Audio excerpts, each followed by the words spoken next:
responsables du parti Les Démocrates sont en pleine randonnée à travers le pays.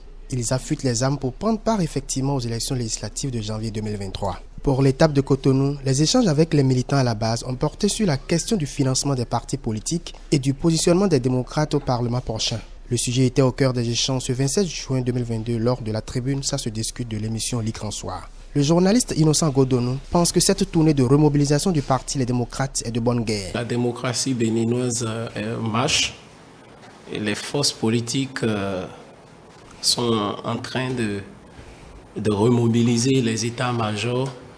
Et pour le cas de parti Les Démocrates, nous avons compris réellement qu'ils ont voulu désormais conjuguer au passé la politique de la chaise vide.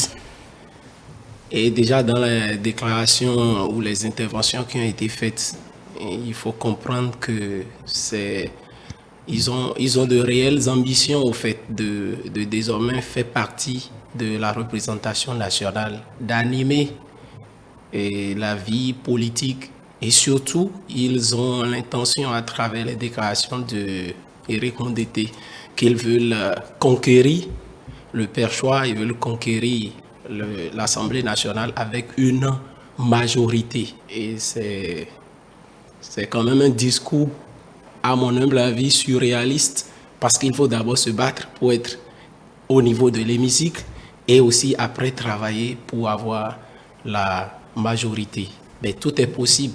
Nous sommes en démocratie et s'ils arrivent à gagner la confiance de la population béninoise, j'espère qu'ils pourront véritablement réaliser cet objectif-là. Les responsables des structures décentralisées des démocrates, dans les discussions avec la base, sont revenus de fond en comble sur la question du financement des partis politiques. À ce sujet, les débatteurs estiment qu'il n'était pas nécessaire d'en parler, mais plutôt de vendre à la population leur projet de société. Le débat qu'il devrait y avoir aujourd'hui, c'est de proposer au fait des solutions à la situation qui prévaut actuellement. Nous parlons de la cherté, le gouvernement a eu à faire une tournée dans ce sens-là.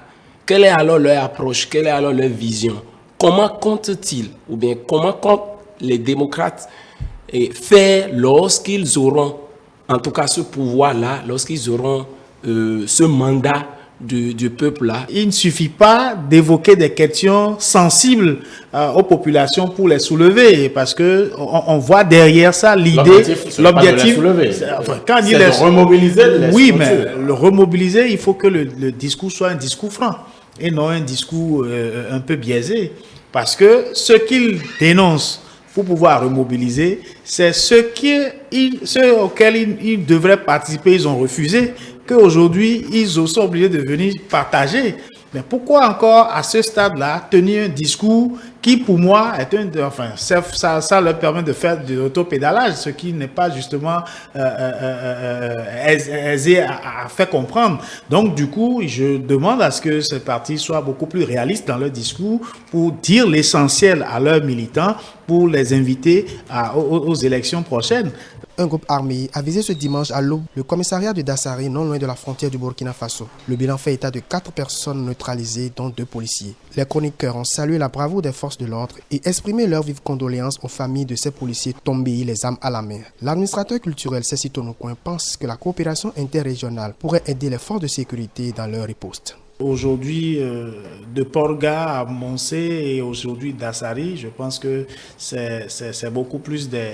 Il faut voir le mal maintenant comme une stratégie de ces forces-là pour nuire à notre pays. Et donc, du coup, ils sont dans une logique et ils envoient des messages qu'il faut vraiment décoder. Quand bien même, on peut reconnaître que leur objectif aussi, c'est de venir se ravitailler en armes d'une façon ou d'une autre. Mais ça devient vraiment inquiétant et il va falloir que la coopération interrégionale, la coopération entre États puisse justement aboutir et que nous puissions vraiment avoir des systèmes d'information solides pour pouvoir vraiment les contrer et endiguer le phénomène. Pour vraiment endiguer le phénomène, le consultant politique Agapite Napoléon Maforican donne quelques approches de solutions.